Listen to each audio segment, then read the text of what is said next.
তুমি এখন আমায় ক্রুদ্ধ করে দিয়েছো। আমাকে একটা কথা বলো, তোমাদের মধ্যে তুমি, ছেদি, বাচ্চা, তোমরা সব হারামিদের মধ্যে একটা কথা কমন কি করে হয়? প্রত্যেকবার আমার পত্নীকে তুলে নিয়ে চলে যাও, আর এবার ফাঁসিতে টাঙিয়ে দিয়েছো। না আসলে ছোট থেকে শুনে এসেছি যে শুলে চড়িয়ে দেবো, শুলে চড়িয়ে দেবো, কিন্তু সালা শুলে চড়িয়ে দিলাম। ইউ শুড অ্যাপ্রিসিয়েট যে আমরা শুলে চড়িয়ে দিলাম।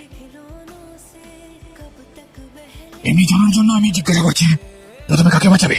এটা তুমি অবশ্যই শুনেছো, যে মারে তার থেকে বেশি যে বাঁচায় সে বড় হয়। তার মানে ছোট আমি আর বড় আমি, তার মানে মারবো আমি আর বাঁচাবো আমি। কিন্তু তুমি না দেখতে পারবে, এটা তোমার আত্মা দেখবে, আর ঘন্টা কিছু করতে পারবে না। কাল করবে যেটা আজকে করো, আজকে করবে যেটা এখনই।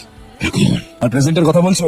আমি অতীতে করে এসেছি, তার মানে কাল রাতে। তোমার কি মনে হয় যে আমের পেটিতে আমি পা দিয়ে রেখেছি যখন আমার স্ত্রী ফাঁসি কাটে ঝুলছে, এটা কি আমি স্টাইলের জন্য করছি নাকি?